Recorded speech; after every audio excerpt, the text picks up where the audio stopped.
Bitcoin halving sudah dekat, ngepek ke BTC. Jaringan Bitcoin mencapai 800.000 blok minggu lalu. Buku besar publik transaksi dihasilkan dengan rantai-rantai blok ini dan telah beroperasi secara online sejak tahun 2009. Semua operasi yang menggunakan Bitcoin terdaftar secara kriptologis di dalamnya. Angka ini juga menunjukkan bahwa proses protokol otomatis yaitu Bitcoin halving semakin dekat. Halving Bitcoin adalah elemen yang sangat penting dari desain Bitcoin. Dalam jaringan Bitcoin, blok baru dihasilkan setiap 10 menit. Blok-blok baru ini dihasilkan melalui proses yang dikenal sebagai penambangan atau mining, di mana para penambang Bitcoin menggunakan perangkat keras khusus dengan konsumsi listrik yang signifikan untuk menemukan sebuah angka acak. Blok-blok ini ditambahkan ke buku besar publik yang juga dikenal sebagai blockchain, dan para penambang mendapatkan imbalan yang dibayarkan dalam bentuk Bitcoin sebagai balas jasa atas investasi mereka di dalam peralatan dan energi.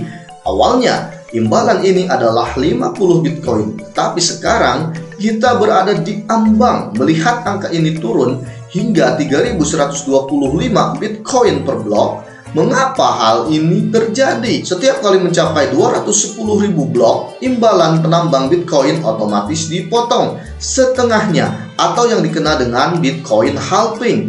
Dikutip dari Forbes, misalnya sejak blok Genesis dan hingga blok 210.000, imbalan penambahan adalah 50 Bitcoin. Pada ketinggian blok 210.001, imbalannya menjadi 25 Bitcoin. Bitcoin telah mengalami 3 kali halving dan setiap siklus ini berlangsung sekitar 4 tahun.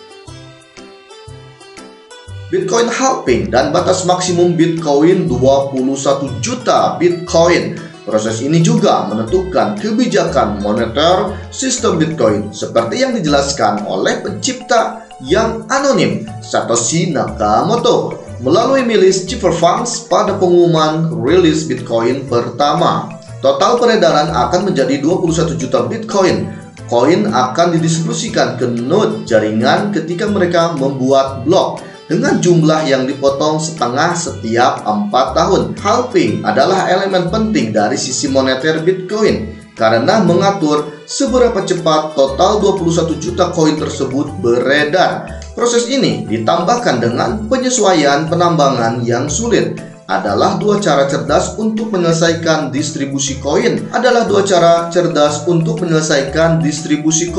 dalam sistem yang bertujuan untuk menjadi terdesentralisasi. Penyesuaian kesulitan adalah proses otomatis lainnya dari protokol Bitcoin. Proses ini memastikan bahwa setiap 2016 blok, penambangan Bitcoin menjadi lebih rumit atau lebih mudah tergantung pada beberapa banyak penambang yang beroperasi dalam sistem. Jika ada lebih banyak daya penambangan dan sebaliknya, dua proses ini digabungkan menghasilkan jadwal Bitcoin yang stabil dan dapat diprediksi dalam emisi koin. Apa yang terjadi setelah halving? Tidak ada hubungannya sebab akibat langsung antara halving dan harga Bitcoin. Halving membuat Bitcoin langka dalam hal pasokan hasil penambangan. Tetapi pada akhirnya harga bergantung pada dinamika pasokan dan permintaan. Guncangan di sisi pasokan, bahkan dengan pemotongan 50% tidak cukup. Selain itu, halving Bitcoin biasanya dianggap sebagai peristiwa yang cenderung membuat harga naik. Halving membuktikan sistem ini tetap berfungsi bahkan setelah hilangnya Nakamoto dan dapat memenuhi janji moneternya dengan mengotomatisasi beberapa proses. Halving berikutnya akan terjadi pada blok 840.000 antara April dan Mei tahun 2024.